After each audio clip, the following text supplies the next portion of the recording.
No nascimento mítico de Roma, quando os deuses ainda caminhavam ao lado dos homens e os reis governavam com o aval dos augúrios celestes, já se delineava na penumbra da colina um poder que não empunhava espadas, mas decidia destinos: o Senado Romano. Muito antes de se tornar o centro das decisões políticas da República ou o brinquedo cerimonial dos imperadores, o Senado era um conselho de anciãos, homens escolhidos não pela eleição popular, mas por sua idade, prestígio e linhagem. A própria palavra senatus deriva de senex, velho, e seu significado literal já trazia a marca do tempo, da tradição e da autoridade silenciosa. Era o corpo dos mais experientes, aqueles que, mesmo sem um trono, moldavam a política com conselhos e pareceres. Concilium, não imperium. A Roma dos reis não possuía uma constituição escrita, mas uma teia de costumes, precedentes e valores que formavam o mos maiorum, os costumes dos antepassados. Nesse sistema, o Senado era a encarnação viva dessa tradição. Quando Rômulo, o primeiro rei, fundou a cidade, segundo a lenda, em 753 a.C., ele teria escolhido 100 dos principais chefes de clãs, os patres, para formar esse conselho. Esses patres, ou pais, dariam origem à classe dos patrícios, a aristocracia romana original. O Senado, portanto, nasce não como uma instituição representativa, mas como uma expressão da autoridade patriarcal que dominava cada gens romana. Eram os anciãos dessas famílias que aconselhavam o rei, aprovavam decisões cerimoniais e, mesmo sem força legal explícita, impunham o peso da ancestralidade sobre o futuro. Durante os 7 reinados lendários, de Rômulo até Tarquínio, o Soberbo, o Senado oscilava entre apoio e resistência. Os reis etruscos, sobretudo os últimos, tentaram enfraquecer seu poder, governando com punho de ferro e ignorando o corpo senatorial. Mas, ironicamente, foi o abuso monárquico que fortaleceu a ideia do Senado como guardião da liberdade romana. A expulsão de Tarquínio em 509 a.C., liderada por Lúcio Júnio Bruto, foi possível graças ao apoio de uma nobreza revoltada, e o Senado emergiu a partir dali como protagonista da nova ordem republicana. Ou seja, o colapso da monarquia não deu lugar a uma democracia, mas a uma oligarquia senatorial, sustentada por um ideal de liberdade que se confundia com a liberdade dos nobres manterem seu domínio sem um rei. O poder do Senado na monarquia era informal, mas real. Ele não ditava leis, mas opinava sobre todas elas. Não comandava exércitos, mas aconselhava estratégias. Era uma força consultiva, mas com autoridade moral imensa, pois representava a continuidade entre o passado sagrado e o presente político. Sua legitimidade não vinha do povo, mas do tempo. E esse tempo pesava como chumbo nos ombros de qualquer governante que ousasse desafiá-lo. Os reis sabiam disso. Por isso, mesmo quando tentavam submeter o Senado, como fez Tarquínio, o faziam com cautela ou brutalidade, jamais com descuido. Além disso, o Senado era o local onde os mitos fundadores eram narrados, reforçados, reinterpretados. Era no Senado que se invocava a memória de Enéas, o herói troiano que fundara a linhagem latina. Era no Senado que se discutia o destino dos inimigos da cidade, os pactos sagrados com deuses estrangeiros, as alianças com tribos vizinhas. Era, em suma, o teatro ritual do poder, onde os atos simbólicos do Estado ganhavam forma e consequência. Mesmo sem espadas, o Senado era uma arma, e seus membros, mestres em manejar a tradição como escudo e lança. Por fim, é fundamental entender que, durante esse período inicial, não havia separação entre religião e política. O Senado era tanto uma assembleia política quanto um corpo ritual. Os senadores participavam dos augúrios, supervisionavam os ritos públicos, garantiam a Pax Deorum, a paz com os deuses. A cidade só prosperaria se os ritos fossem realizados com exatidão, e o Senado era o fiscal dessa exatidão. Sua autoridade não era apenas terrestre, mas quase divina. O rei podia usar a coroa, mas o Senado guardava os ritos. Com o fim da monarquia e a transição para a república, o Senado levaria consigo todo esse peso simbólico, e o transformaria em poder político direto. O que nasceu como um conselho de anciãos, logo se tornaria o órgão mais poderoso do mundo romano. E isso só foi possível porque, mesmo nas sombras do trono, o Senado sempre esteve lá, observando, julgando, esperando a sua hora. Com a queda da monarquia e o advento da República, em 509 a.C., o Senado deixou de ser apenas o conselheiro dos reis para se tornar o verdadeiro cérebro político da nova ordem romana. Não havia mais um rei absoluto, mas 2 cônsules eleitos anualmente. E sob eles o Senado se elevava como o guardião da continuidade, da tradição e, sobretudo, dos poder aristocrático. E, embora a República Romana fosse, em aparência, um sistema equilibrado entre povo e nobreza, a realidade era outra. O Senado se posicionava como o núcleo decisório do Estado, controlando a administração, a guerra, a religião, a economia e até o destino de magistrados eleitos. Roma não era, em essência, uma democracia popular. Era uma república senatorial. A ascensão do Senado durante a República foi marcada por uma ampliação gradual de suas competências. No início, sua função era consultiva. Emitia pareceres chamados senatus consulta, que teoricamente não tinham força de lei. Na prática, no entanto, esses pareceres eram seguidos à risca pelos magistrados, pois representavam o consenso da elite romana. Os cônsules, os pretores e os censores frequentemente se curvavam diante das decisões senatoriais, mesmo quando tinham autonomia legal para agir de outra forma. Com o tempo, o senatus consultum passou a ser tratado como mandamento político, um costume convertido em norma. O Senado também era responsável por gerir a política externa da República. Era ele quem recebia embaixadas estrangeiras, decidia sobre tratados de paz e alianças, declarava guerras e nomeava governadores para as províncias conquistadas. O corpo senatorial, portanto, não apenas legislava, administrava um império em expansão. Com o avanço das guerras púnicas e a dominação do Mediterrâneo, o Senado ganhou uma complexidade geopolítica que nenhum outro órgão republicano possuía. Os senadores acumulavam conhecimento estratégico, redes de influência provinciais e riqueza derivada da guerra, o que só reforçava seu domínio sobre a máquina estatal. Outro aspecto central era o controle das finanças.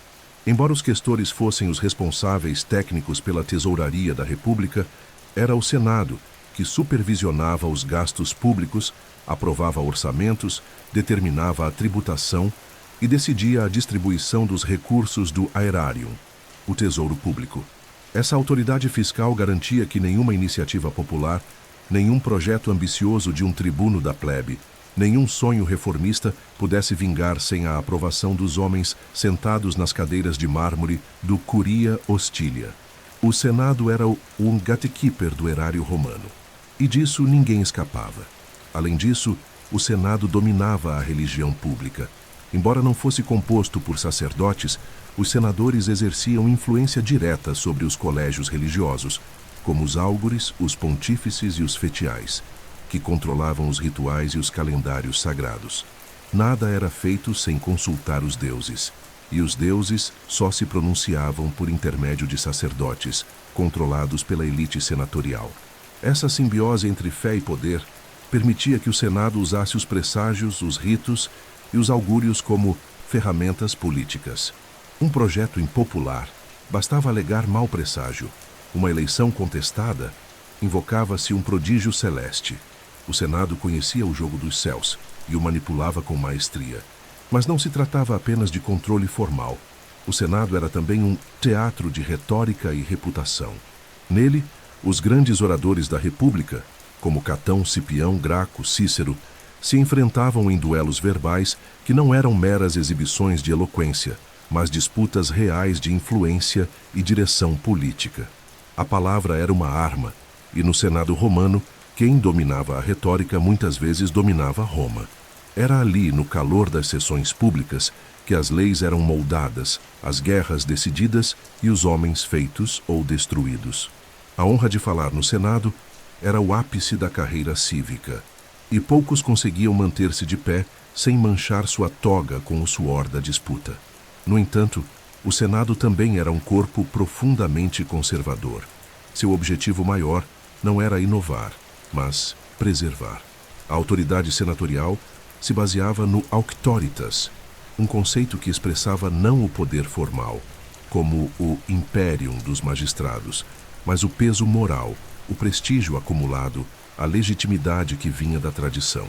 O Senado não comandava legiões, mas ordenava o curso da guerra. Não criava novas leis, mas orientava os legisladores. Não governava diretamente, mas fazia todos governarem de acordo com seu consenso. Sua força não estava nas mãos, mas na memória. E isso o tornava ainda mais temido. Com o tempo, a República começou a entrar em choque consigo mesma. As reformas populares, a concentração de terras, as guerras civis e o surgimento de generais carismáticos começaram a corroer a autoridade do Senado. Mas durante quase 4 séculos, o Senado foi, sem sombra de dúvida, a alma política de Roma. Seu legado não foi apenas institucional, foi simbólico. Representava a estabilidade, a continuidade, a Roma eterna. Enquanto os nomes dos cônsules mudavam ano a ano, o Senado permanecia, imóvel, silencioso, ancestral. Era ele, mais que qualquer outro órgão, que dizia o que era e o que não era romano. E por isso mesmo, seria tão duramente desafiado nos séculos seguintes, quando o poder das palavras seria substituído pela força das legiões. Por trás das colunas majestosas do Senado romano e de seus discursos eloquentes, havia uma verdade inegável. Roma era governada por uma aristocracia hereditária, uma elite que se perpetuava não apenas pelo poder político, mas pelo sangue, pelo nome e pela memória. Os patrícios, os descendentes diretos dos fundadores da cidade, formavam o núcleo inicial do Senado e detinham por séculos o monopólio das decisões, dos cargos e da religião. Eles não apenas mandavam em Roma, eles eram Roma. Mas esse domínio não ficou intacto. Com o tempo, emergiu uma nova classe, a nobilitas, formada por plebeus enriquecidos e ascendentes que conseguiram penetrar o círculo fechado do poder senatorial, criando uma nova oligarquia ainda mais sofisticada e influente. No início da República, a divisão entre patrícios e plebeus era brutal e quase intransponível. Apenas patrícios podiam se tornar cônsules, sacerdotes, senadores ou exercer cargos de poder. A plebe, mesmo que rica ou influente localmente, era excluída dos altos escalões do governo. Essa exclusão gerou um dos conflitos mais longos da história romana, a luta entre patrícios e plebeus, que se estendeu por mais de 2 séculos, entre os séculos V e VI a.C. Foi uma batalha não travada com espadas, mas com greves, ameaças de secessão e negociações políticas intensas. A plebe exigia acesso ao poder, e aos poucos foi conseguindo. A grande virada aconteceu com a Lei Canuleia, 445 a.C., que permitiu o casamento entre patrícios e plebeus, e, posteriormente, com a Lei Licínia Sextia, 367 a.C., que abriu a possibilidade de plebeus ocuparem o consulado. Com essas brechas abertas, surgiu uma nova camada social, os plebeus nobres, ou seja, aqueles que, embora não fossem descendentes dos fundadores, haviam conquistado cargos elevados por mérito, alianças políticas ou riqueza. Esses homens e suas famílias passaram a compor a Bas Nobilitas, um grupo híbrido que mesclava sangue antigo com nova ambição. E o Senado, aos poucos, deixou de ser exclusivamente patrício para se tornar um clube oligárquico de nobres senadores, independentemente da origem de classe inicial. Mas se o acesso ao Senado estava teoricamente aberto, isso não significava democracia. Muito pelo contrário. A nobilitas controlava os cargos, manipulava as eleições, dominava os tribunais e usava o prestígio familiar como moeda de influência. A cada geração, os filhos dos nobres repetiam o percurso dos pais no cursus honorum, e os nomes familiares, Cipiões, Emílios, Fabianos, Cornélios, Cláudios, continuavam a reinar. Ter ancestralidade consular era mais valioso que ter talento. O Senado não era composto pelos melhores. Era composto pelos mais bem relacionados, e o sistema se autoalimentava. Essa aristocracia senatorial era sustentada por 3 pilares: terra, clientela e reputação. Os senadores possuíam vastas propriedades agrícolas, muitas vezes nas províncias conquistadas, exploradas com mão de obra escrava. Essas terras geravam não só riqueza, mas autonomia política. A clientela, por sua vez, era o sistema de dependência em que cidadãos comuns se tornavam clientes de um senador, recebendo favores, empregos ou proteção em troca de votos e lealdade. E a reputação, o dignitas, era construída com campanhas militares, vitórias jurídicas, generosidade pública e discursos memoráveis. Era um jogo onde a fama era tão importante quanto a fortuna. Mesmo com uma fachada de meritocracia, a realidade era de concentração extrema de poder. Em determinados períodos, até 80% dos consulados eram ocupados pelas mesmas 10 ou 12 famílias. As eleições republicanas se tornaram uma formalidade, pois as alianças entre as gentes senatoriais garantiam que o resultado estivesse sempre dentro do círculo esperado. A política romana era, portanto, uma monarquia disfarçada de república, onde o povo votava, mas a elite decidia.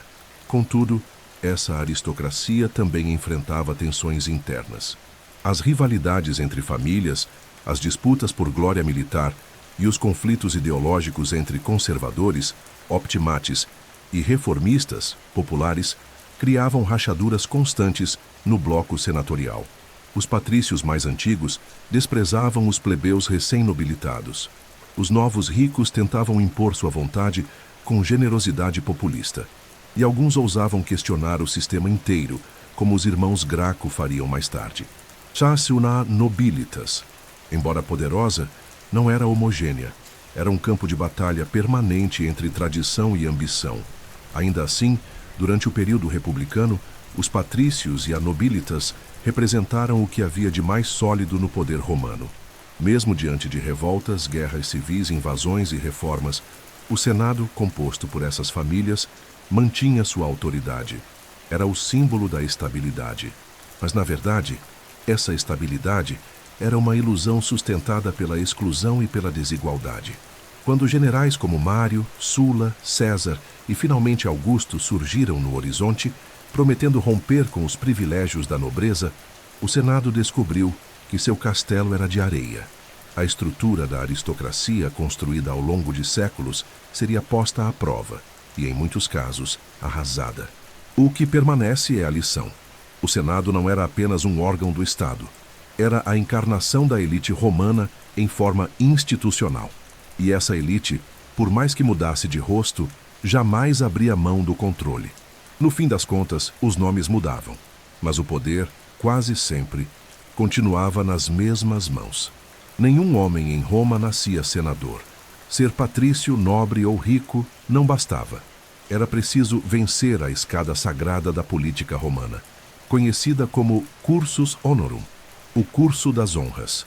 Essa expressão não era apenas uma metáfora para o progresso social. Era uma sequência rígida e consagrada de cargos públicos, pela qual o cidadão romano deveria ascender, passo a passo, sob os olhos atentos do Senado e do povo, até alcançar o ápice do prestígio político. Cada degrau exigia não apenas capacidade, mas alianças, reputação, oratória, carisma e, acima de tudo, a aparência de virtude. Porque em Roma, o poder não era dado. Ele era conquistado com suor, sangue e estratégia.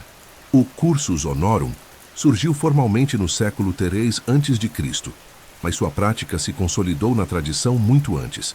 A escada tinha um desenho fixo. Começava pela quaestura, seguia para a edilidade, em muitos casos opcional, depois para a mapretura, até culminar no consulado, ponat, o cargo máximo da república. Após o consulado, um homem ainda podia alcançar o censorado, cargo raríssimo e honroso, ou ser nomeado procônsul, para governar uma província. No topo simbólico, embora fora da hierarquia regular, estava a ditaduraça, usada apenas em momentos extremos e por tempo limitado. Cada cargo tinha uma idade mínima exigida, uma duração de mandato, geralmente 1 ano, e severas restrições para a acumulação ou reeleição. O sistema era desenhado para impedir a concentração de poder, mas os homens, como sempre, encontravam formas de contorná-lo. A primeira etapa era a quaestura, geralmente alcançada aos 30 anos. O questor era responsável pelas finanças do Estado, supervisionava arrecadações, acompanhava generais em campanha, controlava o tesouro público e podia até fiscalizar contas de governadores provinciais. Era o primeiro passo real no cenário político e o cargo mais acessível dentro da hierarquia.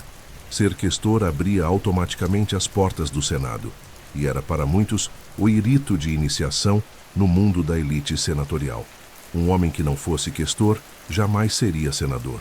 Era o ponto de entrada obrigatório. O próximo degrau, embora tecnicamente opcional, era o da edilidade. Os edes eram os responsáveis pela manutenção da cidade de Roma, pela organização dos mercados, pelo abastecimento de grãos e, sobretudo, pelos jogos públicos. Os espetáculos de gladiadores, corridas, festivais religiosos e eventos de entretenimento que mobilizavam o povo. A edilidade era um cargo extremamente popular e, por isso mesmo, exigia gastos pessoais altíssimos. Muitos edes endividavam-se para bancar festas grandiosas, esperando recuperar o investimento com apoio popular nas eleições seguintes. Era um passo arriscado, mas necessário para quem sonhava com glória. Seguia-se então a pretura, alcançada por volta dos 39 anos. O pretor era, na prática, um juiz supremo, responsável por julgar casos civis, criminais e disputas entre cidadãos e estrangeiros. O pretor tinha autoridade judicial extensa e prestígio imenso. Além disso, ao fim do mandato, era comum que um pretor fosse designado como governador de uma província, passando a comandar tropas e administrar territórios inteiros, um poder comparável ao de reis. O cargo de pretor era a antessala do consulado, e muitos não conseguiam avançar além dele. Mas quem chegava até ali já havia provado sua competência e sua lealdade às normas não escritas da elite romana. Por fim, o cas consulado io, o ápice, o sonho de todo cidadão romano ambicioso. 2 cônsules eram eleitos anualmente para governar juntos, dividindo o poder executivo da República. Eram os chefes de Estado, comandantes dos exércitos, presidentes do Senado e os símbolos mais visíveis da Roma republicana. A consagração máxima de um nome era consular, e uma família que tivesse um ancestral consular carregava esse título com orgulho por gerações. Os cônsules personificavam a autoridade romana, e mesmo com mandato limitado a 1 ano, sua influência podia moldar décadas. Ser eleito cônsul não era apenas vencer uma eleição, era imortalizar-se na história. Acima do consulado estava o censorado, cargo esporádico e sagrado, reservado aos mais virtuosos. O censor realizava o censo populacional, revisava a lista de senadores, fiscalizava a moral pública e podia punir comportamentos indecorosos. Era o guardião dos costumes, um juiz das almas da República. Havia também a ditadura, cargo de emergência usado em tempos de crise absoluta. O ditador era nomeado pelo Senado e tinha poderes absolutos por até 6 meses. Era a exceção extrema que confirmava a regra da limitação do poder. Sula e César foram ditadores, e com eles a própria República vacilou. Importante notar que o concursus honorum não era um caminho para qualquer um. Exigia riqueza pessoal, apoio familiar, alianças políticas, retórica afiada e o domínio do jogo clientelar romano. O povo votava, mas os bastidores decidiam. Era comum o uso de promessas, subornos velados, campanhas caríssimas e ataques morais aos concorrentes. A política romana, embora formalmente regulada, era um campo de batalha constante, onde os melhores nem sempre venciam, mas os mais astutos quase sempre sobreviviam. Ainda assim, o cursus honorum representava o ideal romano de meritocracia aristocrática, uma escada para os ambiciosos, mas com degraus moldados por tradição. Ele criava ordem na competição, disciplinava a elite e filtrava os aspirantes ao poder. Muitos chegaram ao consulado após anos de esforço guerra, derrotas e reconstrução. Outros, como os Graco, brilharam e caíram em plena ascensão. E alguns, como César, destruíram a escada por dentro e reconstruíram o topo em nome próprio. No fim, o Cursus Honorum era mais que um sistema político. Era o espelho da alma romana. Uma alma que valorizava glória, sacrifício, disciplina e, acima de tudo, a ilusão de que o poder era conquistado, nunca herdado. E foi exatamente essa ilusão que manteve o Senado em pé, mesmo quando o Império já o esvaziava por dentro. Se o Senado era o cérebro da República, as guerras eram seu coração pulsante, e muitas vezes sua maior fonte de poder, riqueza e influência. Em Roma, a guerra não era uma exceção. Era o estado natural da política. O expansionismo não era um projeto imperialista no início, mas uma consequência da própria estrutura da sociedade romana, em que o prestígio político se media pelo número de inimigos vencidos, de províncias conquistadas, de triunfos celebrados. E em cada uma dessas campanhas estavam eles, os senadores. Por trás dos generais gloriosos, dos cônsules em marcha, dos tratados assinados com sangue, havia sempre uma elite que tomava as decisões, colhia os frutos e moldava o mapa do mundo conhecido. Desde as guerras samnitas até as campanhas contra os gauleses, gregos, cartagineses e partas, o Senado foi o seu epicentro da política de guerra. Era ele quem autorizava campanhas militares, elegia os generais ou ratificava sua escolha, liberava fundos para as legiões e decidia, ao final, o destino dos territórios conquistados. Nenhum comandante podia marchar sem que o Senado autorizasse. Nenhuma província era criada sem que o Senado aprovasse. Mesmo os tratados de paz e armistícios exigiam o selo da Casa Senatorial. Por isso, mais do que um conselho político, o Senado funcionava como o alto comando estratégico de uma máquina bélica sem precedentes. Mas o envolvimento do Senado com a guerra não era apenas institucional, era também pessoal e lucrativo. Muitos senadores usavam suas posições para conquistar fortunas durante as campanhas. Quando um senador era nomeado procônsul ou propretor de uma província, passava a ter autoridade quase absoluta naquele território. Administrava a justiça, coletava impostos, comandava tropas e explorava recursos. A corrupção, embora formalmente combatida, era estrutural. Governadores saqueavam os cofres provinciais, vendiam cargos, extorquiam populações locais e enriqueciam-se em velocidade vertiginosa. Alguns retornavam a Roma com tanta riqueza que conseguiam financiar campanhas políticas por décadas e garantir a ascensão de seus filhos e aliados. O império crescia, mas crescia nas mãos de poucos. Os contratos públicos de guerra e administração, conhecidos como publicanae, também eram controlados por uma elite ligada ao Senado. Empresas privadas recebiam concessões para coletar impostos nas províncias, abastecer legiões, construir estradas ou explorar minas. E os donos dessas companhias, embora não pudessem ser senadores oficialmente, por causa das restrições de comércio para membros do Senado, estavam quase sempre ligados a eles por laços familiares, políticos ou de clientela. Criava-se, assim, um sistema de capitalismo aristocrático, onde a guerra alimentava a política e a política alimentava a guerra. Um ciclo perfeito para a elite. É nesse contexto que se compreende o crescimento do império como um projeto senatorial disfarçado de missão civilizadora. Ao justificar a expansão com o discurso da defesa, da honra ou da punição aos bárbaros, o Senado mascarava sua real motivação: o controle de rotas comerciais, o acesso a recursos e a consolidação de uma elite cada vez mais rica e influente. A destruição de Cartago, por exemplo, não foi apenas uma questão estratégica. Foi também uma demanda dos senadores latifundiários que queriam eliminar a concorrência agrícola no Mediterrâneo Ocidental. A guerra na Grécia trouxe pilhagem de tesouros artísticos que enriqueceram as mansões senatoriais e os templos romanos. A campanha contra os gauleses abriu espaço para colonizações e distribuição de terras, sempre beneficiando os mais próximos do poder. Contudo, essa simbiose entre guerra e Senado também gerou contradições fatais.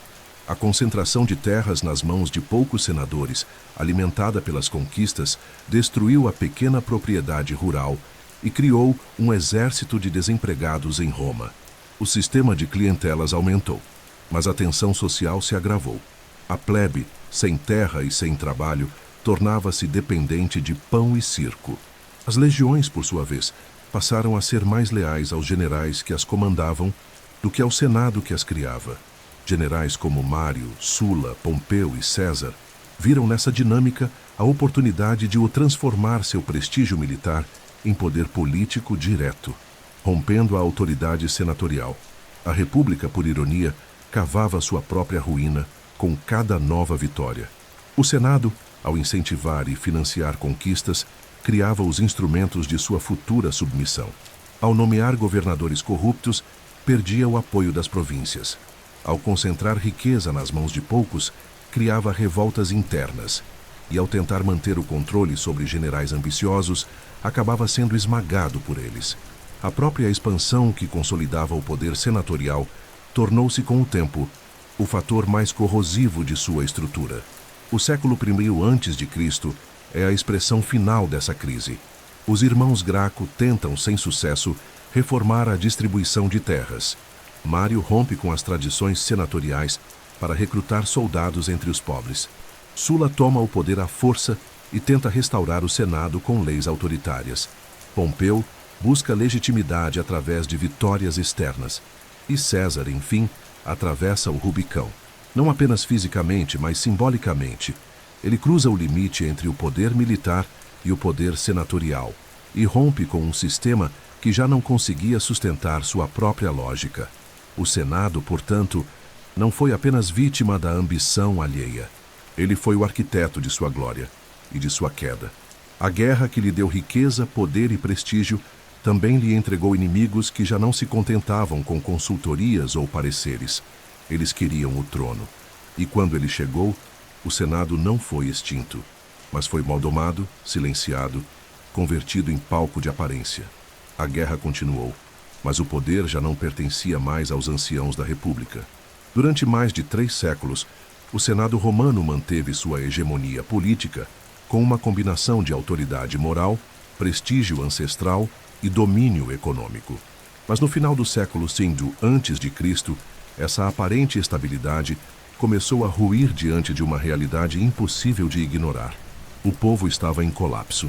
As guerras de conquista, que haviam enriquecido a nobreza, deixaram um rastro de ruína entre os pequenos proprietários, expulsos de suas terras por latifúndios dominados por senadores. A plebe urbana crescia sem esperança, sem trabalho, sem terra. Roma, a cidade dos deuses e dos generais, tornava-se também a cidade dos famintos e esquecidos. Foi nesse cenário que surgiram 2 nomes que mudariam para sempre a história da República: Tibério e Caio Graco, os irmãos que ousaram desafiar a ordem senatorial e pagaram o preço mais alto. Tibério Semprônio Graco era filho de uma das famílias mais nobres de Roma. Sua mãe, Cornélia, era filha de Cipião Africano, o herói das guerras púnicas. Seu irmão Caio era igualmente brilhante e ambicioso, mas ao contrário da maioria de seus pares aristocráticos, os Graco escolheram olhar para baixo, para a plebe esmagada, os veteranos abandonados, os camponeses despojados. Como tribunos da plebe, magistratura com poder de vetar decisões do Senado e propor leis diretamente ao povo, os Graco se tornaram a voz dos marginalizados, e com isso, os alvos da aristocracia senatorial. Em 133 a.C., Tibério propôs uma reforma agrária radical, que limitava o tamanho das terras públicas que podiam ser exploradas por particulares e redistribuía o excedente aos cidadãos pobres. Essa proposta ameaçava diretamente a elite senatorial, que havia ocupado ilegalmente vastas extensões de solo romano. O Senado tentou barrar a proposta, mas Tibério contornou os obstáculos jurídicos e apelou diretamente ao povo.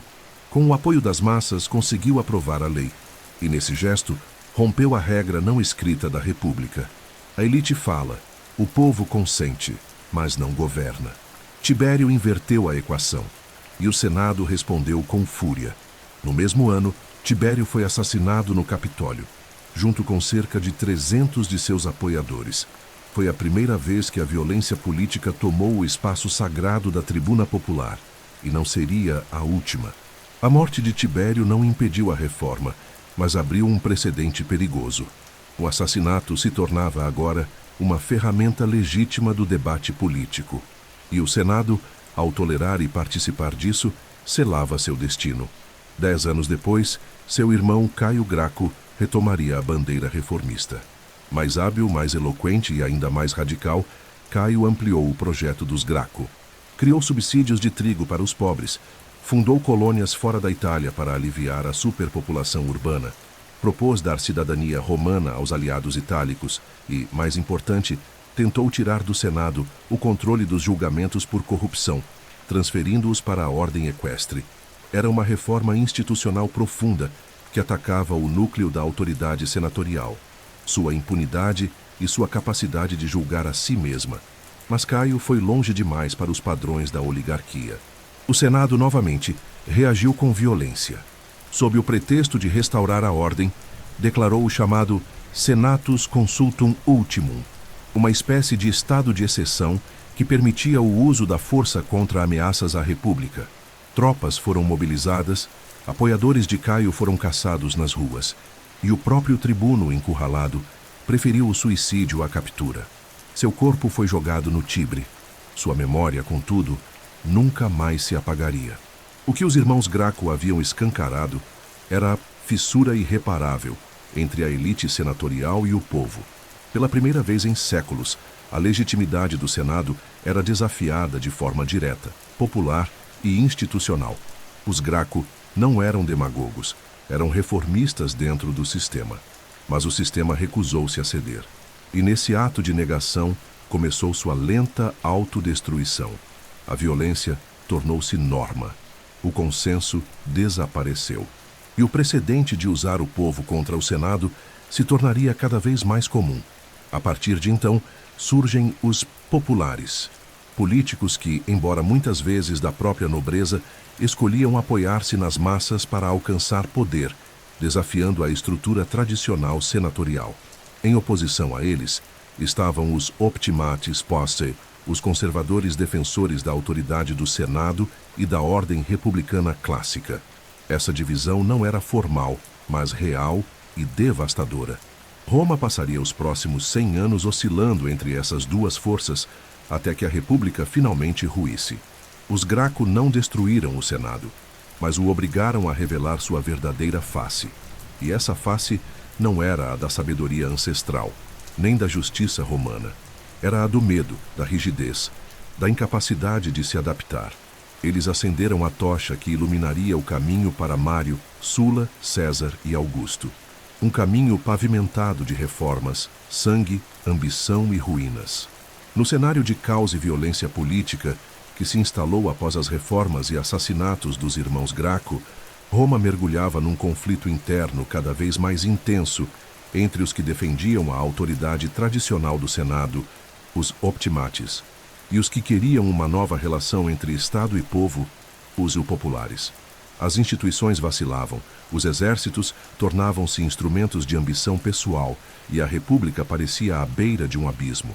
Foi nesse contexto sombrio que surgiu uma figura destinada a marcar o ponto de inflexão: Lúcio Cornélio Sula, o homem que usaria a força das legiões para restaurar o poder do Senado, ao custo de destruir os próprios alicerces da República. Sula não era um reformador popular, nem um aristocrata tradicional. Era sim um nobre empobrecido, um oportunista brilhante, um estrategista frio e determinado. Sua ascensão começou sob o comando de Caio Mário, seu rival futuro, nas guerras contra Jugurta e os invasores germânicos. Ambos eram generais vitoriosos, mas Sula representava a facção conservadora, defensora da autoridade senatorial, enquanto Mário se alinhava aos interesses populares. A rivalidade entre eles rapidamente transbordou dos campos de batalha para o campo político. E quando o Senado atribuiu a Sula o comando da guerra contra Mitrídates, no Oriente, a plebe, por influência de Mário, tentou transferir esse comando ao veterano herói popular. Sula não aceitou. A resposta de Sula foi inédita e chocante. marchou sobre Roma com suas legiões, quebrando um tabu sagrado que separava o espaço militar do espaço civil. Nunca antes um general romano havia invadido sua própria cidade à frente de um exército. Era a primeira vez que a força armada ultrapassava a fronteira simbólica da lei e da tradição. O Senado, atônito, aceitou Sulla como ditador temporário. Mas o que se seguiu foi mais que uma ditadura. Foi uma reestruturação completa da ordem republicana em favor do poder senatorial absoluto. Durante sua ditadura, Sulla implementou uma série de reformas com o objetivo de restaurar a supremacia do Senado. Revogou as medidas populares recentes, enfraqueceu os tribunos da plebe, que haviam se tornado perigosamente influentes, e fortaleceu as magistraturas senatoriais. Limitou o acesso de novatos às instituições e restaurou a rigidez do cursus honorum. Estabeleceu também um número fixo de senadores, 600, e permitiu a entrada de novos membros, consolidando sua base de apoio. Na aparência, Sulla parecia querer salvar a República, mas seu método era mais tirânico do que republicano.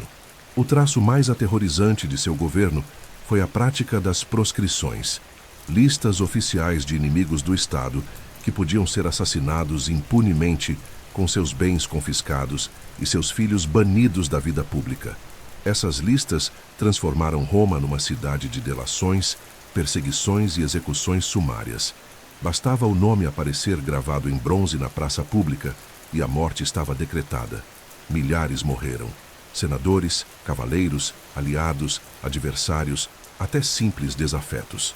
O Senado, que deveria representar a razão e a lei, tornava-se cúmplice de um banho de sangue, aplaudindo a limpeza política que restauraria sua autoridade.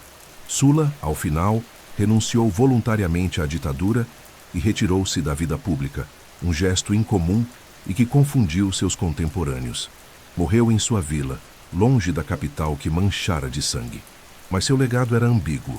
Por um lado, havia conseguido de fato restaurar momentaneamente o poder senatorial, fortalecendo suas estruturas, reconfigurando as magistraturas e silenciando os populares. Por outro lado, ao usar a força militar para alcançar esse objetivo, havia estabelecido um precedente ainda mais perigoso, o de que a força era legítima quando usada em nome da ordem. O Senado, fortalecido pela ditadura de Sulla, parecia à primeira vista ter reconquistado seu antigo brilho, mas na verdade estava mais vulnerável do que nunca. Ao se aliar ao terror, perdera a legitimidade moral. Ao expulsar os tribunos do jogo político, criara uma bomba de ressentimento. E ao aceitar que generais pudessem interferir diretamente nos destinos da cidade, sem punição, abrira as portas para algo ainda maior: a ascensão de homens que não apenas marchariam sobre Roma, mas que a tomariam para si. As reformas de Sulla duraram pouco. Pouco depois de sua morte, o poder dos tribunos foi restaurado, as limitações ao cursus honorum foram derrubadas e os populares voltaram à cena com força renovada. A violência instaurada por Sulla passou a ser vista como método legítimo. Os exércitos tornaram-se propriedades pessoais, e o Senado, outrora centro do poder, tornou-se refém de uma lógica que ele mesmo ajudou a criar. A ditadura que deveria preservar a República serviu apenas para acelerar sua decomposição. Sulla tentou salvar o Senado das ameaças populares, mas, ao fazê-lo, matou a República no processo e deu o primeiro golpe mortal em um corpo que já sangrava em silêncio. A ditadura de Sulla havia terminado, mas as sementes da destruição estavam plantadas. Os poderes excepcionais, as proscrições sangrentas, a militarização da política e o desprezo pela conciliação institucional haviam deixado marcas irreversíveis na República. O Senado, fortalecido formalmente, estava enfraquecido moralmente. O povo, cada vez mais dependente do pão e do espetáculo, ansiava por líderes fortes. E os generais, agora cientes de que exércitos fiéis significavam poder real, olhavam para Roma não como lar da lei, mas como troféu a ser conquistado. Foi nesse cenário que emergiu a figura mais brilhante e perigosa da história romana: Caio Júlio César. General, estadista, escritor, reformador e, sobretudo, desafiante supremo da autoridade senatorial. César era nobre, mas não rico, ambicioso, mas paciente. Formado na tradição oratória e militar, usou com maestria todos os instrumentos da política romana: alianças, promessas, corrupção, populismo e glória de guerra. Começou sua carreira como pontífice máximo, depois edil, pretor e, finalmente, cônsul. Mas foi nas campanhas da Gália que se tornaria uma lenda viva. Durante quase 10 anos, César guerreou contra os povos celtas, derrotando tribos inteiras, submetendo territórios vastíssimos e conquistando fama, riqueza e o mais perigoso de todos os ativos políticos: a lealdade incondicional de suas legiões. Enquanto César conquistava o norte, o Senado em Roma observava com inquietação. Ele não apenas vencia, ele escrevia suas vitórias. Suas obras, os comentários sobre a Guerra da Gália, circulavam como propaganda literária em toda a cidade. Era admirado, temido e invejado, e acima de tudo era imprevisível.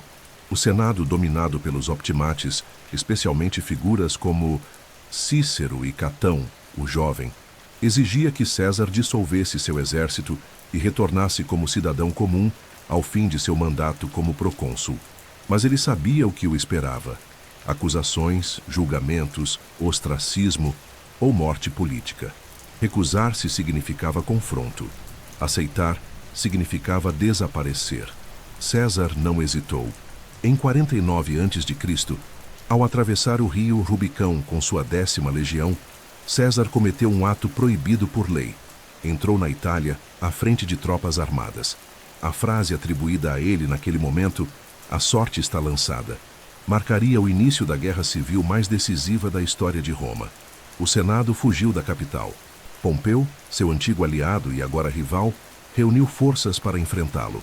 Mas César era implacável. Marchou sobre Roma, tomou o controle sem derramar sangue e iniciou uma campanha militar fulminante contra seus opositores. Em poucos anos, derrotou Pompeu, perseguiu senadores exilados, conquistou o Egito, aliou-se a Cleópatra e voltou como co-vitorioso absoluto. Mas César não queria apenas vencer, ele queria reformar. Durante seu breve domínio, implementou uma série de medidas que tocavam o núcleo do poder senatorial. Aumentou o número de membros do Senado, diluindo sua influência. Concedeu cidadania a aliados provinciais, redistribuiu terras, reestruturou o calendário, reduziu dívidas e tentou estabelecer uma nova ordem imperial. Nomeou aliados como magistrados, enfraqueceu o poder dos tribunos e assumiu, de forma vitalícia, o cargo de ditador. Formalmente, o Senado ainda existia, mas já era um fantoche, um teatro de sombras em torno de um homem só. Para muitos, César havia ido longe demais. Mesmo entre seus antigos aliados, como Bruto e Cássio, crescia a convicção de que sua tirania precisava ser interrompida. Em 15 de março de 44 a.C., os Idos de Março, César foi cercado e assassinado dentro do Senado, com 23 punhaladas desferidas por conspiradores que acreditavam estar salvando a República. Mas o que mataram, na verdade, não foi o tirano, foi a última ilusão da República. O Senado, longe de recuperar sua autoridade após o assassinato, mergulhou em uma nova espiral de caos. O vácuo de poder deixado por César foi preenchido por um novo triunvirato: Marco Antônio, Lépido e Otaviano. Mas logo esse pacto desmoronaria, e uma nova guerra civil dividiria Roma. Os assassinos de César foram caçados e mortos. As proscrições retornaram com brutalidade. E o Senado, cada vez mais irrelevante, apenas assistia ao desmoronamento do mundo que um dia governou. O confronto entre César e o Senado não foi apenas uma disputa política, foi o cara-choque entre dois mundos incompatíveis. De um lado, a tradição, a aristocracia, a lentidão das deliberações; do outro, a eficiência, a autoridade, o carisma individual. César encarnava o novo tempo. O Senado era o relicário do passado. A República, outrora símbolo da liberdade romana, tornara-se um peso morto. E César, com suas legiões, suas reformas e sua audácia, rompeu esse fardo com a lâmina da história. O sangue derramado nos idos de março não restaurou a República, apenas antecipou sua transformação definitiva. E o Senado, que um dia comandou exércitos e governou o mundo, passou a ser um espectador de sua própria ruína, sentado em cadeiras de mármore, enquanto o império nascia nas mãos de um novo mestre.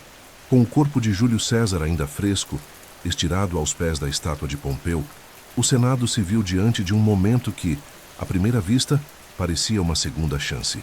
Os conspiradores, liderados por Bruto e Cássio, acreditavam que, ao eliminar o ditador, estavam libertando Roma e restaurando a velha república.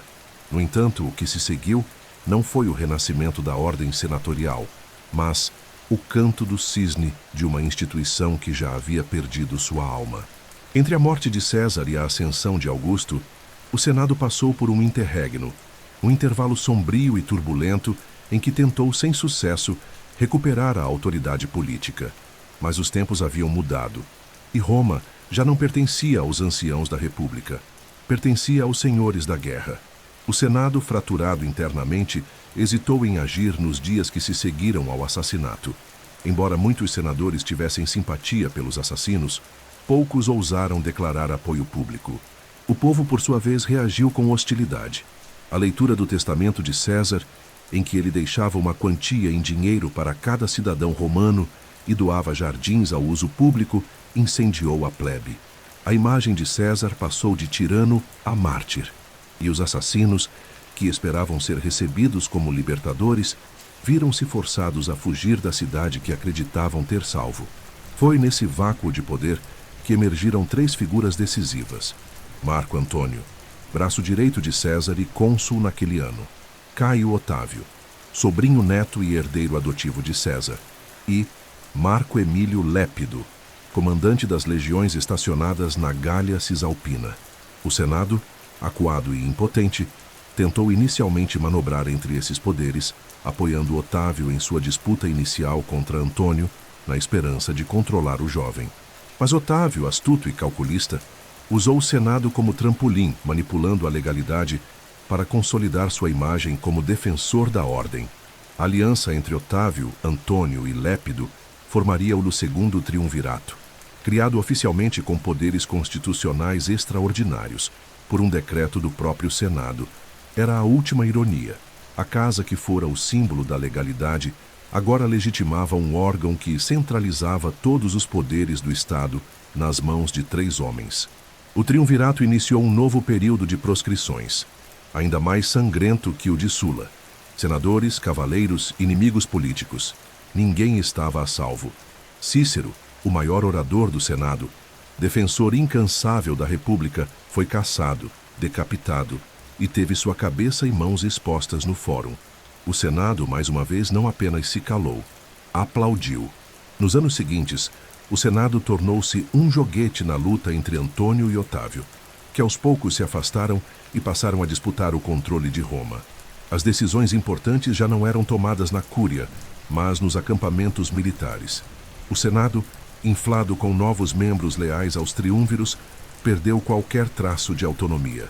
Não era mais um corpo deliberativo, mas um coro submisso, aguardando o comando do próximo vencedor. A guerra civil entre Otávio e Antônio atingiria seu clímax na Batalha de Ácio, em 31 a.C., quando Otávio derrotou a frota de Antônio e Cleópatra, encerrando o último vestígio de resistência ao seu poder absoluto. Ao retornar vitorioso, Otávio foi celebrado como restaurador da paz, defensor da República, herói do povo. O Senado, enfraquecido e humilhado, não teve outra escolha a não ser reconhecer sua autoridade e conceder-lhe títulos honoríficos. Em 27 a.C., o Senado o proclamou Rei Augusto, o Venerável, marcando o nascimento simbólico do Império. Mas Augusto era sutil. Ao contrário de César, não se autoproclamou rei, nem concentrou todos os cargos em si. Ao invés disso, construiu uma fachada de legalidade. Mantinha as instituições republicanas, mas com o controle absoluto dos bastidores. O Senado continuava a existir, promulgava leis, conferia honras, mas cada decisão já estava escrita antes de ser debatida. A autoridade real estava com Augusto, que detinha o império proconsular, o comando das legiões, o título de príncipe do Senado, Princeps Senatus, e o poder tribunício. Roma passava a viver sob uma monarquia disfarçada, e o Senado era agora uma sombra reverente do que havia sido.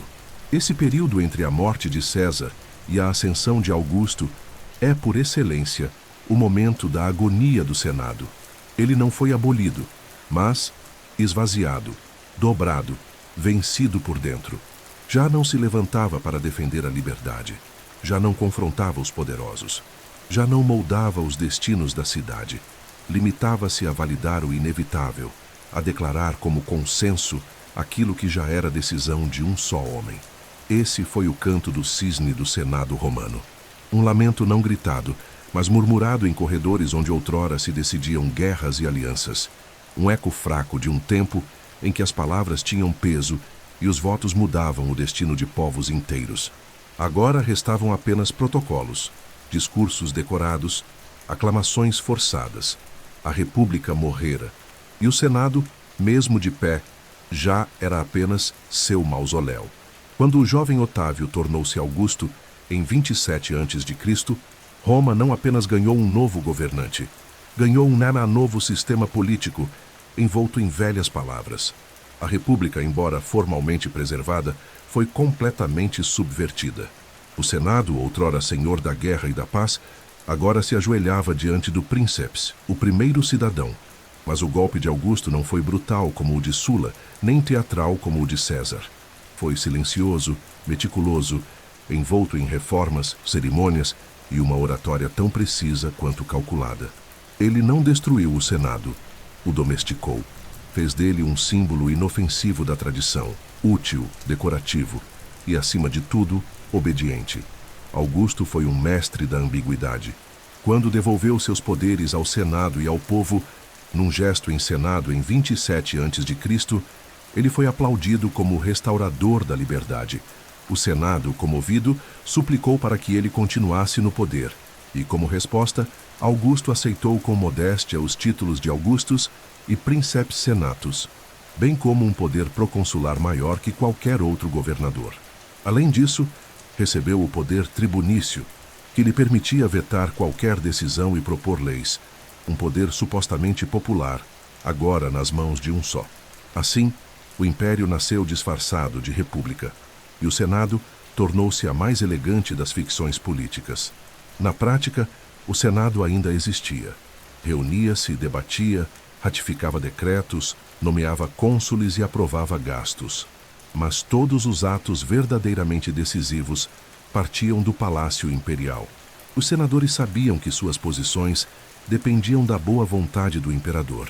As eleições passaram a ser meramente formais.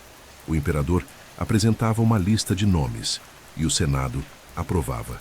Os magistrados, mesmo quando eleitos, governavam sob vigilância direta, e qualquer resistência era punida com exclusão, exílio ou morte. A liberdade senatorial foi convertida em teatro de obediência. Augusto também reformou o próprio corpo senatorial. Reduziu o número de membros de cerca de 1.000 para 600 e impôs critérios mais rígidos de riqueza, moralidade e conduta.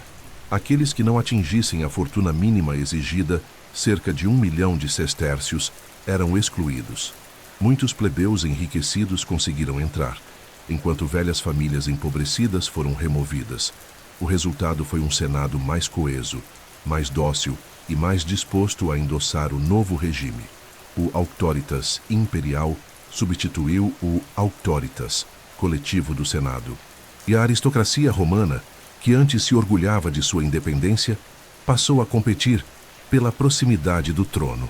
Ainda assim, Augusto compreendia o valor simbólico do Senado. Manteve-o em funcionamento, cuidou de sua imagem, restaurou edifícios públicos, honrou tradições ancestrais e colocou os senadores no centro das cerimônias imperiais. O Senado continuava a conceder honras, a celebrar triunfos, a registrar decisões nos Acta Senatus. Mas tudo isso ocorria sob a sombra do imperador. O Senado tornara-se a alma institucional de um corpo já submetido ao novo deus da política romana. o poder pessoal absoluto. Durante o governo de Augusto, houve estabilidade, crescimento, ordem.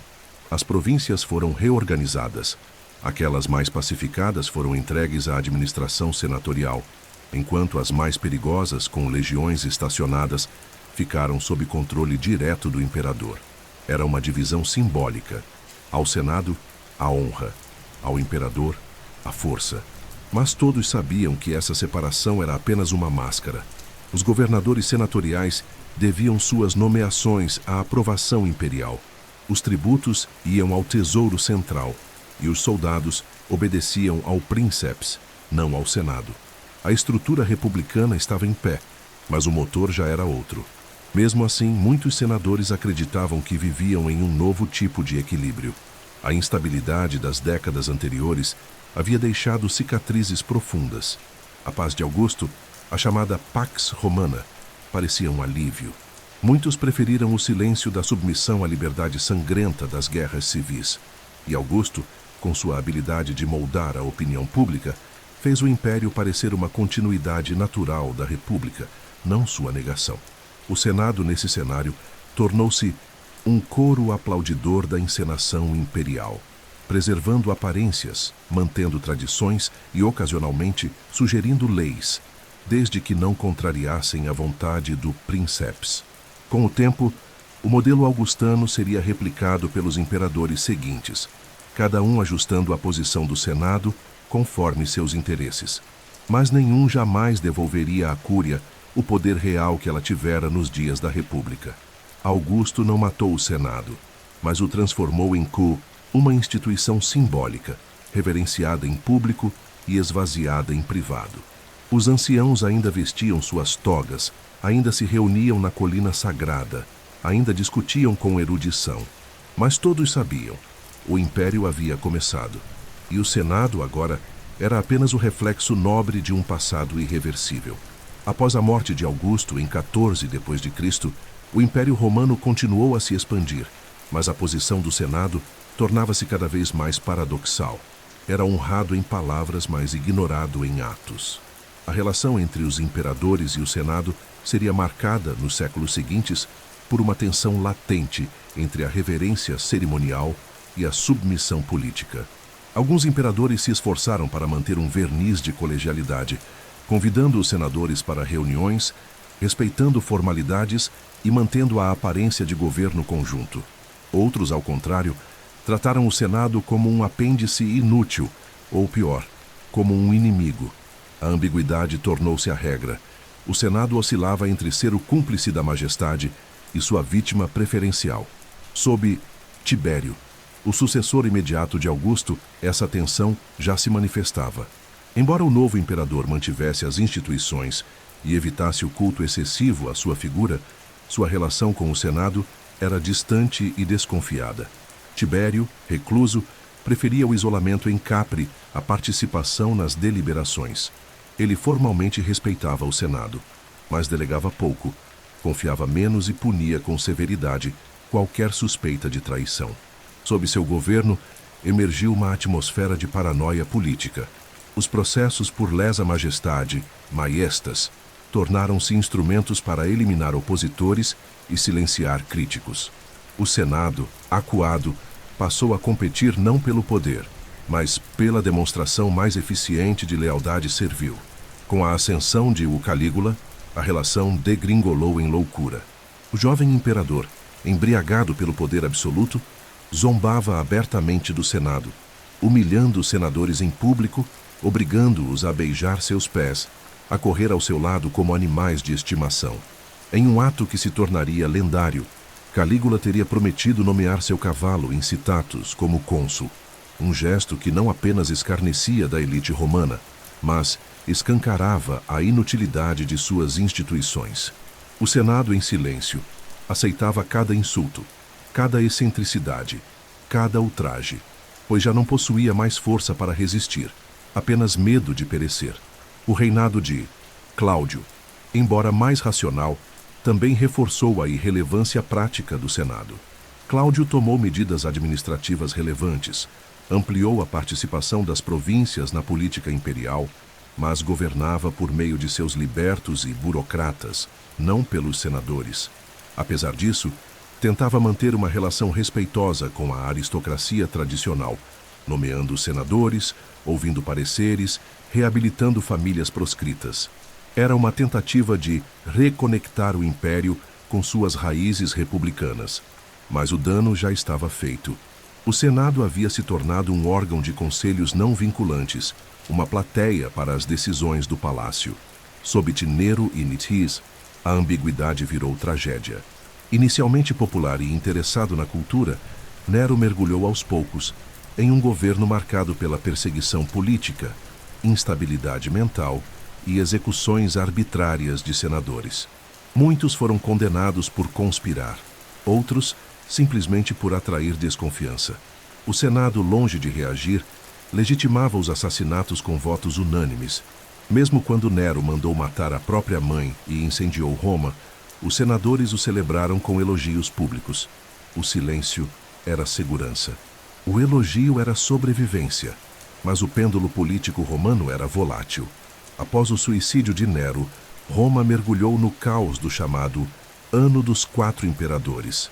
Esse 69 d.C., quando generais rivais disputaram o trono com apoio de suas legiões. O Senado, nesse período, tentou recobrar protagonismo, mas foi novamente superado pelas forças militares. O império pertencia aos generais, não aos anciãos da cidade. A aclamação do imperador passava a ocorrer primeiro nos acampamentos. O Senado apenas ratificava a decisão que já vinha armada. No entanto, com a ascensão da dinastia Flávia e dos Cundi Antoninos, o Senado voltou a gozar de certo prestígio simbólico.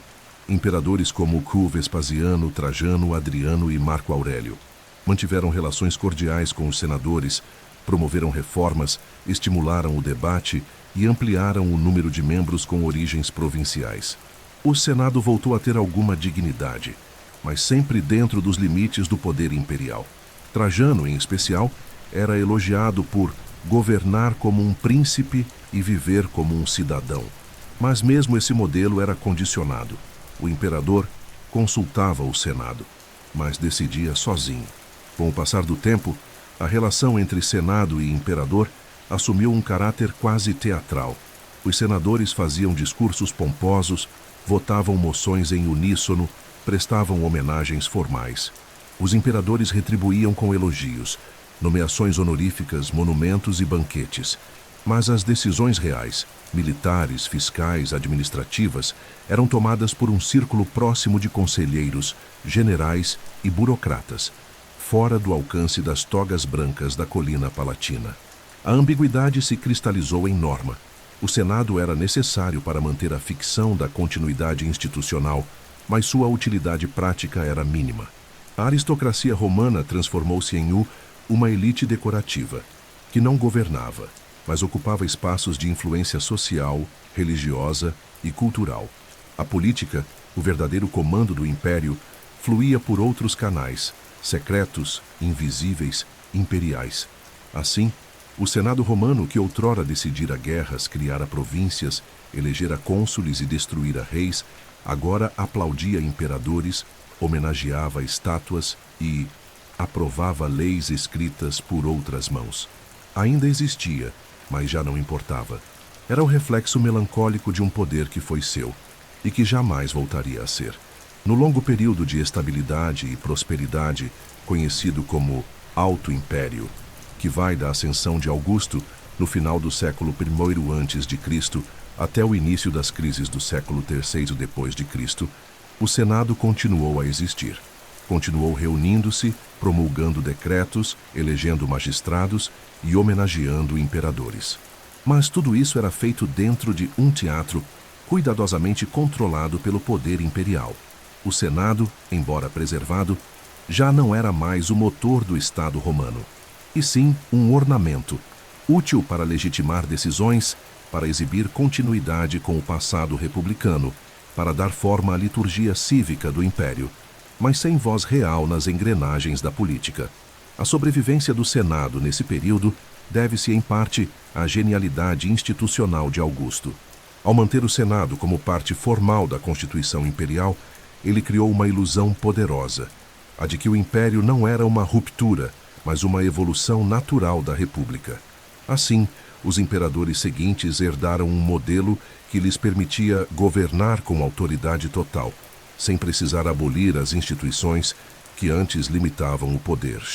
A aristocracia senatorial aceitava essa farsa porque, apesar de sua perda de poder político direto, ainda desfrutava de riqueza, prestígio, acesso às magistraturas e uma posição privilegiada na sociedade romana.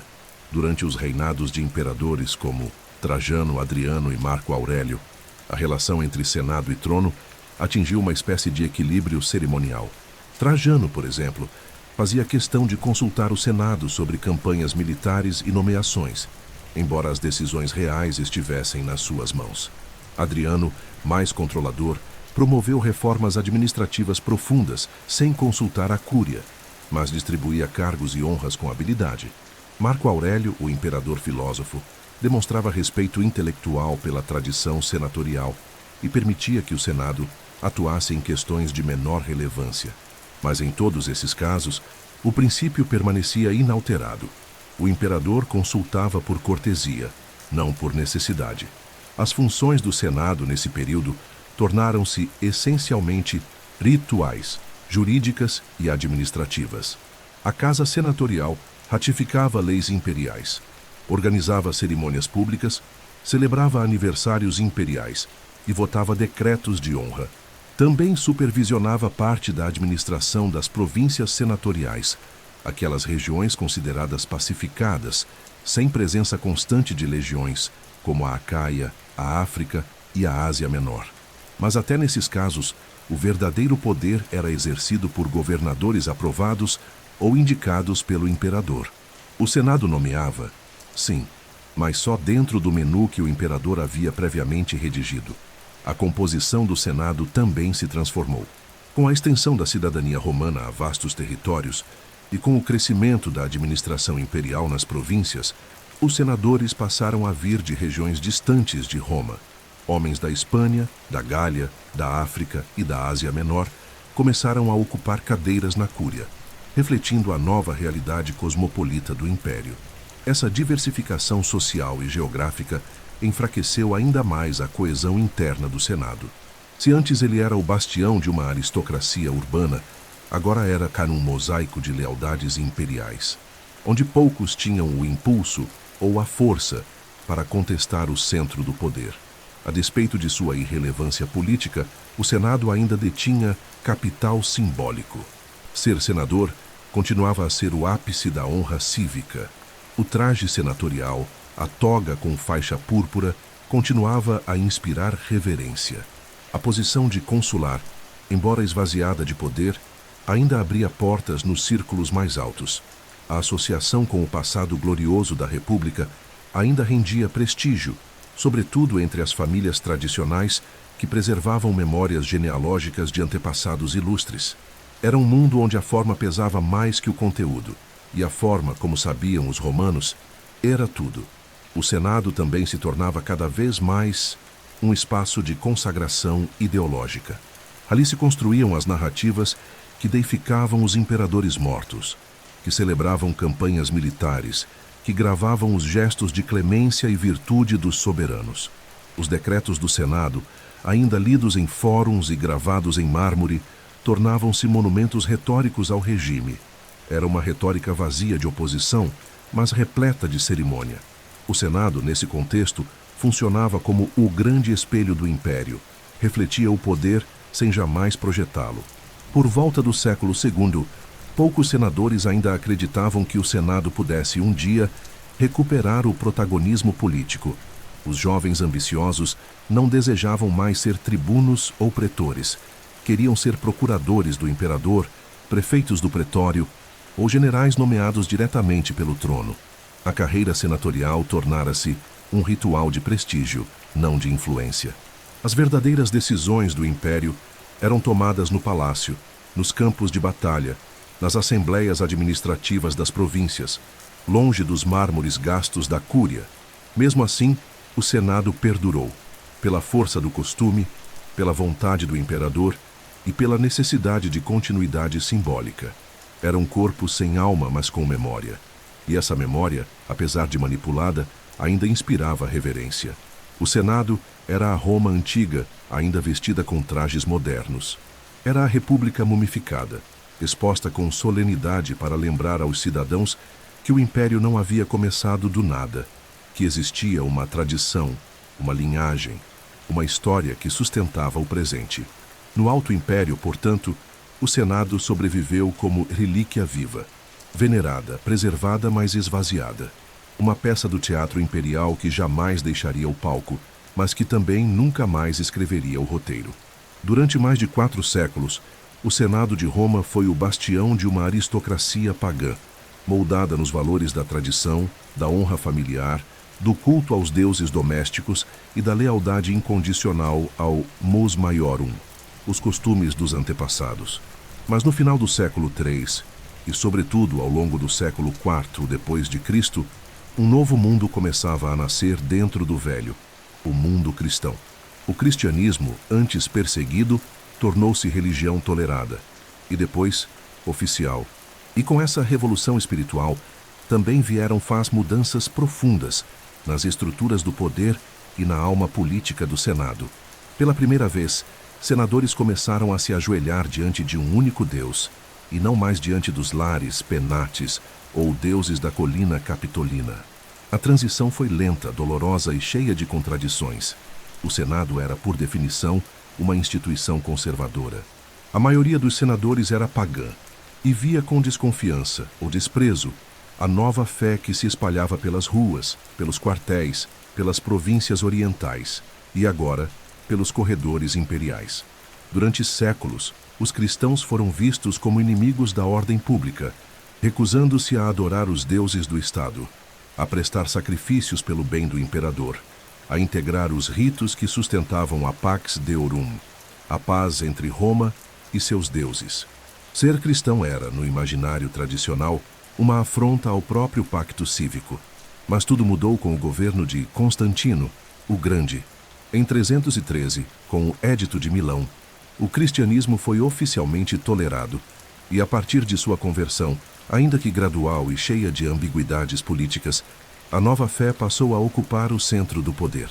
A Igreja ganhou propriedades, privilégios legais, influência moral. Bispos passaram a ser ouvidos como conselheiros e, inevitavelmente, a aristocracia senatorial teve que reagir a essa nova realidade. Alguns senadores resistiram até o fim, orgulhosos de sua herança pagã. Entre eles, o mais emblemático foi Quinto Aurélio Símaco, um orador e político que, no final do século IV, defendeu com eloquência a restauração do altar da deusa Vitória na Cúria do Senado, altar que havia sido removido por ordem do imperador cristão. Símaco argumentava que Roma havia se tornado grande sob os auspícios dos antigos deuses e que abandoná-los seria trair a própria história. Mas sua voz já não era a da maioria. O bispo de Milão, Ambrósio, rebateu seus argumentos com vigor, e o imperador Teodósio apoiou o cristianismo como uma única religião verdadeira. A resistência pagã continuou, mas era uma luta perdida. Ao longo do século IV, mais e mais senadores se converteram ao cristianismo, seja por convicção, seja por conveniência. A nova fé abria portas, aproximava-os da corte, garantia acesso às esferas mais altas da administração imperial. Ao mesmo tempo, muitos já haviam assimilado o discurso cristão à sua própria visão moralista de Roma. Ordem, hierarquia, dever, caridade, contenção dos prazeres. O cristianismo, nesse sentido, não foi uma ruptura completa, mas uma adaptação profunda das virtudes romanas à lógica do monoteísmo e da eternidade espiritual. Nas últimas décadas do século IV e início do V, o Senado já contava com um número expressivo de membros cristãos. As famílias senatoriais pagãs remanescentes ainda controlavam propriedades, cargos e influência, mas já não ditavam os rumos do império. A cultura cristã impunha novos valores: o martírio, a humildade, a renúncia. Os templos foram sendo progressivamente fechados, os cultos públicos suprimidos. os símbolos antigos substituídos por cruzes e ícones. A própria cidade de Roma, antes coração do paganismo latino, começou a se encher de igrejas, basílicas, relíquias e peregrinações. O Senado nesse novo mundo ainda existia, mas com uma nova linguagem, uma nova alma e novas expectativas. Muitos senadores cristãos passaram a patrocinar construções religiosas, a financiar obras de caridade, a converter suas propriedades em mosteiros. O papel simbólico do Senado foi sendo reconfigurado para se alinhar ao discurso cristão de autoridade moral e serviço público. O prestígio não vinha mais dos triunfos militares, mas da generosidade com os pobres, do patrocínio das igrejas, da devoção pública. A toga cedeu espaço ao silêncio da oração.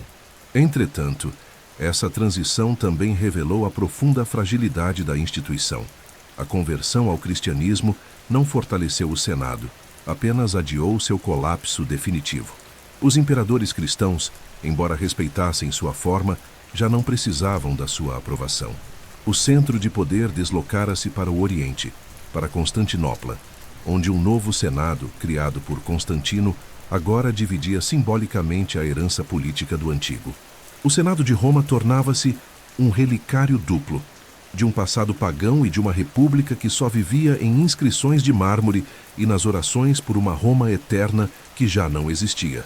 No fim das contas, a cristianização do Senado foi mais do que uma mudança religiosa. Foi a confirmação de sua transformação em símbolo e não em força política. O Senado havia sido o templo da razão republicana, da guerra justa, da retórica imortal. Agora era um coro de aristocratas que murmurava salmos entre colunas que haviam testemunhado o debate de Catão, a fúria de Cícero, a coragem de Bruto. Era o mesmo edifício, mas de outra fé, outra voz, outro tempo. No início do século IV depois de Cristo, a fundação de Constantinopla, por ordem do imperador Constantino, mudou radicalmente o eixo do mundo romano. Pela primeira vez desde Rômulo, Roma deixava de ser o centro indiscutível do poder imperial. Uma nova capital surgia no Oriente, estrategicamente localizada entre a Europa e a Ásia, entre o Mediterrâneo e o Mar Negro, e projetada para ser uma nova Roma. Não apenas em urbanismo e arquitetura, mas também em estrutura política e prestígio simbólico. E com essa nova cidade veio um novo Senado, provocando a inédita coexistência de dois corpos senatoriais, o antigo, enraizado no passado da República, e o Pato Novo, moldado pela lógica do Império Cristão Oriental.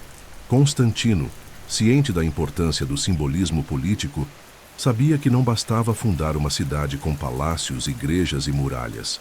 Era necessário também criar uma classe dirigente local com legitimidade romana. Assim, ele estabeleceu em Constantinopla uma nova cúria senatorial, composta inicialmente por membros da aristocracia oriental e por cidadãos elevados diretamente por mérito ou por decreto imperial. Esse Senado oriental não era um simples simulacro.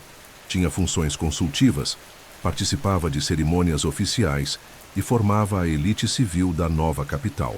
Mas, diferentemente do Senado romano, que carregava séculos de história e glória republicana, o Senado de Constantinopla nascia sob a sombra do trono e jamais ousaria confrontá-lo. O surgimento de uma segunda cúria provocou tensões, ciúmes e inevitáveis comparações. O Senado de Roma, já enfraquecido política e economicamente, via agora seu prestígio também sendo disputado. A aristocracia senatorial ocidental continuava a se apegar a seu passado heróico, à memória de Cipião, César, Cícero. Mas os tempos eram outros. Com o deslocamento do poder imperial para o Oriente, as grandes decisões passaram a ser tomadas em Constantinopla. O imperador residia lá. O exército obedecia ordens dali. Os altos cargos administrativos eram preenchidos por orientais letrados e leais à nova ordem. O Senado de Roma, não, estava morto, mas estava cada vez mais irrelevante. Mesmo assim, o Senado ocidental não desapareceu. Durante o século IV, ele ainda era responsável por grandes obras públicas, por cerimônias religiosas, por emitir moedas comemorativas por redigir inscrições. Manteve seu prestígio no campo da cultura, das letras, do patrocínio artístico e religioso. Alguns senadores romanos, inclusive, foram elevados à posição de cônsules honorários e mantinham vastas redes de influência nos territórios do Ocidente.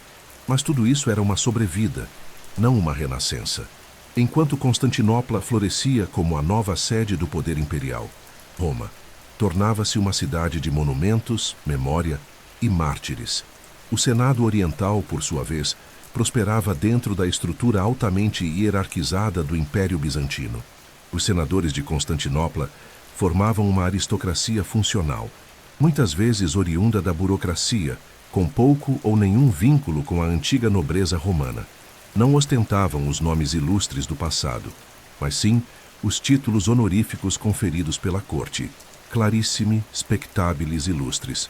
Era uma nobreza administrativa, leal ao imperador, religiosa e cada vez mais distante do ideal republicano que ainda habitava as ruínas do Fórum Romano. O Senado de Constantinopla era um órgão de consenso, nunca de oposição. A coexistência desses dois senados revelava mais do que nunca a cisão cultural e política dentro do mundo romano. O Ocidente agarrava-se ao passado, à tradição, à latinidade clássica. O Oriente avançava para o futuro, moldado pelo cristianismo, pela língua grega, por uma corte centralizada e por uma espiritualidade mais abstrata e menos cívica. O Senado de Roma era um museu em funcionamento. O de Constantinopla, um instrumento de governo pragmático e cerimonial. Ambos sobreviviam, mas viviam em mundos distintos.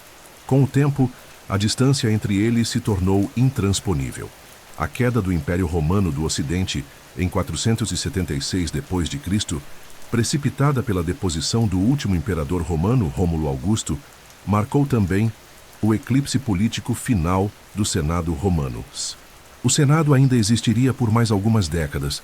Algumas fontes sugerem sua atuação até o reinado do rei gótico Teodorico e mesmo durante a dominação bizantina posterior.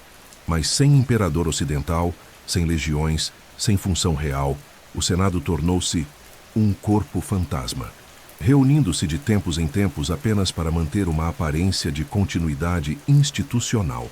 Em Constantinopla, no entanto, o Senado persistiria por séculos. Mesmo que esvaziado de iniciativa legislativa, ainda seria um pilar da cerimônia imperial bizantina, uma escola de prestígio para a burocracia, um símbolo da continuidade romana reinterpretada no mundo grego-cristão. O Senado Oriental sobreviveria, com interrupções e transformações até o século XII. Quando caiu, ninguém mais o escutava, nem mesmo os imperadores. O nascimento do Senado de Constantinopla e o declínio do Senado romano revelam o destino inexorável de instituições políticas que se recusam a mudar. Ou são reformadas, ou são substituídas. O Senado romano sobreviveu por quase 1000 anos, porque soube adaptar-se, mas sua essência, enraizada na virtude cívica republicana, não encontrou espaço num império autocrático e cristão. Já o Senado de Constantinopla nasceu adaptado, moldado pelo novo mundo. Mas pagou o preço da submissão. Jamais terá o brilho, o mito ou o poder de sua contraparte ocidental. O Senado romano, que durante séculos fora o motor político de um império, não desapareceu com um estrondo, mas com um suspiro. Não foi destruído em batalha, nem abolido por um decreto único e dramático. Morreu aos poucos, lentamente, como uma chama esquecida, sufocada pelo tempo, pelas invasões bárbaras, pelas reformas imperiais e pela transformação cultural do mundo ocidental. Sua queda foi tão gradual que muitos nem perceberam que ela já havia acontecido. A instituição que um dia decidira o destino de povos, reis e continentes no final de sua vida, não decidia sequer os próprios passos.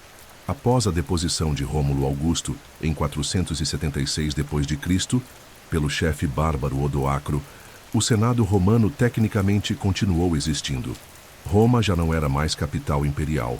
Esse posto havia sido transferido antes para Ravenna, mais defensável. Mas a cidade eterna ainda era Sacri, o centro simbólico da latinidade. E o Senado ainda reunia-se esporadicamente, fazia pronunciamentos, enviava embaixadas. Odoacro E depois Teodorico, o rei ostrogodo que governou a Itália sob tutela bizantina, respeitavam a instituição como símbolo, permitiam sua existência, patrocinavam suas cerimônias, até mesmo conferiam-lhe prestígio como forma de obter legitimidade entre os romanos italianos. Durante o reinado de Teodorico, 493-526, o Senado experimentou um breve renascimento cerimonial. Teodorico mantinha uma relação de respeito com a cultura romana, promovia a convivência entre bárbaros e romanos, restaurava edifícios e protegia as elites senatoriais. Muitos senadores cristãos, como Boécio e Cassiodoro, desempenharam papéis importantes como conselheiros, ministros e intermediários entre o mundo clássico e o novo mundo gótico. O Senado, sob Teodorico, voltou a ter uma voz, mas não um poder. Era ouvido, mas não obedecido. Era prestigiado, mas não influente. Contudo, essa sobrevida não resistiria à longa agonia política que se seguiria. As guerras góticas entre bizantinos e ostrogodos, iniciadas em 535 e estendidas até 554, devastaram a Itália. Roma foi sitiada, saqueada, ocupada e reocupada várias vezes. A cidade perdeu população, infraestruturas e importância. O Senado, enfraquecido pela morte de seus membros, pela fuga de suas famílias e pela destruição de sua sede, deixou de reunir-se com regularidade. Já não havia imperador ocidental a quem aconselhar. O imperador bizantino, embora respeitasse o Senado em palavras, governava por meio de generais e administradores enviados de Constantinopla. E o povo romano, empobrecido, já não reconhecia nos senadores uma autoridade real.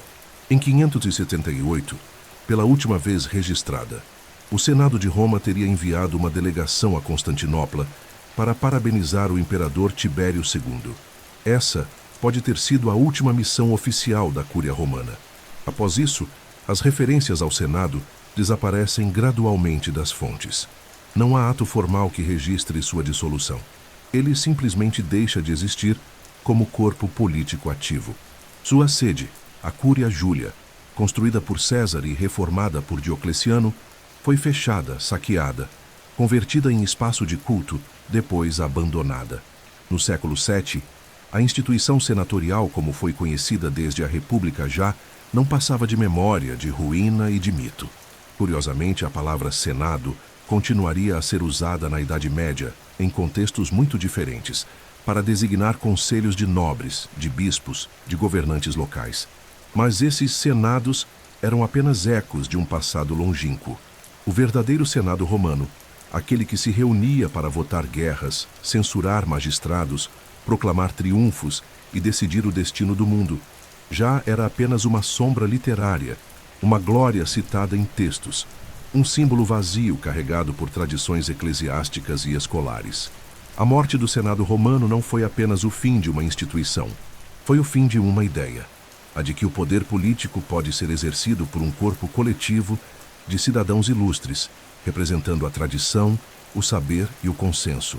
Foi a morte do modelo aristocrático republicano que, com todas as suas falhas, acreditava que o Estado era coisa pública, res publica, e não propriedade de uma só vontade. Com sua extinção silenciosa, morria também a possibilidade de resistir ao absolutismo, que mais tarde dominaria tanto os impérios quanto as igrejas. No fim, restava apenas a memória, as ruínas do fórum, as colunas quebradas, as inscrições em mármore, os nomes gravados em listas de cônsules e censores, e a lenda, o Senado e o povo de Roma, Senatus Populus que Romanus, SPQR, ainda esculpido em pedras, brasões e moedas, séculos depois de sua morte. Não porque governasse, mas porque um dia representou a grandeza de uma civilização que ousou colocar a razão, a palavra e a honra no centro do poder. A história do Senado romano não termina com seu desaparecimento físico, ela apenas muda de forma. Quando as portas da Cúria foram fechadas e seus últimos membros esquecidos, o que ficou não foi o silêncio, mas o eco. Um eco que atravessou os séculos, ressoando nas catedrais medievais, nas repúblicas renascentistas, nas assembleias revolucionárias e nos parlamentos modernos.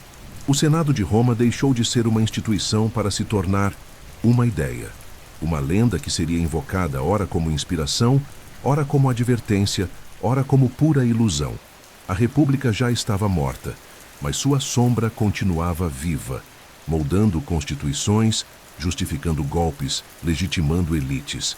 Porque o Senado romano, talvez mais do que qualquer outro órgão político da história, tornou-se um mito político universal.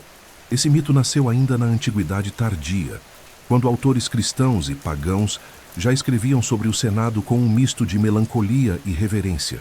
Nas obras de Amiano Marcelino, nas cartas de Sidônio Apolinário, nos relatos de Gregório de Tours, o Senado aparecia como uma relíquia nobre, mas impotente, um símbolo de uma Roma civilizada em contraste com a brutalidade dos novos tempos bárbaros. Já não era instrumento de governo, mas encarnação de uma era perdida de ordem, eloquência e grandeza. Foi assim que, ironicamente, o Senado tornou-se mais poderoso na memória do que jamais fora no final de sua existência. Na Idade Média, o mito do Senado foi reinterpretado sob a ótica cristã. Era visto como o berço de mártires, o cenário da conversão de imperadores e da transição do poder terreno para o espiritual. A República Romana foi entendida por muitos teólogos como o ambiente que preparou o advento de Cristo. Um império unificado, uma língua comum, uma administração estável. Tudo isso, acreditava-se, havia sido possível graças ao Senado e à organização romana. O resultado foi que, mesmo nos séculos mais teocráticos, o Senado romano era lembrado com respeito, como um degrau na escada divina da história. Mas foi no Renascimento que o mito senatorial atingiu seu apogeu como modelo político. Humanistas como Petrarca, Maquiavel e Guicciardini voltaram aos textos de Tito Livio, Cícero e Tácito com avidez. Estudaram o funcionamento da República, o cursus honorum, os poderes dos cônsules, as virtudes da elite romana. Inspiraram-se no Senado para fundar conselhos municipais, repúblicas oligárquicas e modelos constitucionais. Em Florença, Veneza e Gênova surgiram instituições deliberativas que se autodefiniam como herdeiras da tradição senatorial. O Senado deixou de ser apenas um símbolo do passado, passou a ser a legitimação do presente. Na era moderna, com o Iluminismo e as revoluções do século XVIII, o Senado foi resgatado com ainda mais força. Os fundadores dos Estados Unidos, como John Adams e Thomas Jefferson, estudaram a história de Roma e se inspiraram diretamente nela para estruturar seu sistema bicameral. O Senado americano nasceu com um nome romano e também com parte de seu ethos: estabilidade, elite eleita, revisão racional. Na Revolução Francesa, discursos inflamados invocavam Bruto, Cícero, Catão, os homens do Senado que resistiram à tirania. Mas, como sempre, a história era mais complexa do que as citações sugeriam, porque o mito do Senado também carregava mentiras convenientes. O Senado romano não foi, na maioria do tempo, um defensor da liberdade, mas um reduto de privilégios aristocráticos, conservador, violento e muitas vezes insensível ao sofrimento do povo. As reformas que poderiam ter salvado a República foram sufocadas por ele. Os tribunos assassinados, os generais traídos, os projetos vetados em nome da tradição. Tudo isso fazia parte da máquina senatorial. Celebrar apenas sua eloquência e racionalidade é esquecer seus pactos com a opressão, suas alianças de conveniência, seu papel na perpetuação de uma sociedade desigual. Ainda assim, esse mito foi necessário. Em um mundo em transformação, invocar o Senado romano era uma forma de reivindicar continuidade, erudição e legitimidade. Reis, ditadores, parlamentares e prefeitos citaram o Senado em discursos, batizaram instituições com seu nome, forjaram brasões com as iniciais SPQR. Até regimes autoritários, como o fascismo italiano, tentaram apropriar-se do símbolo senatorial para justificar um novo império. Era a prova final de que as ruínas mais poderosas não são as de pedra, mas as de ideia. Hoje, o Senado romano não governa mais nada, mas continua presente. Está no brasão da cidade de Roma, está inscrito nas fachadas dos prédios públicos italianos, Está nos currículos escolares, nas academias de direito, nas colunas de mármore de Brasília e Washington. Está nos discursos políticos que falam de república, equilíbrio de poderes, bem comum. E está, sobretudo, naquilo que mais o define, na ilusão persistente de que é possível reunir um corpo de homens justos, sábios e virtuosos para decidir o futuro de uma nação. É um mito, é um modelo, é muitas vezes uma mentira, mas é também uma lembrança de que, em algum tempo remoto, uma cidade ousou confiar mais no conselho dos velhos do que no grito dos reis.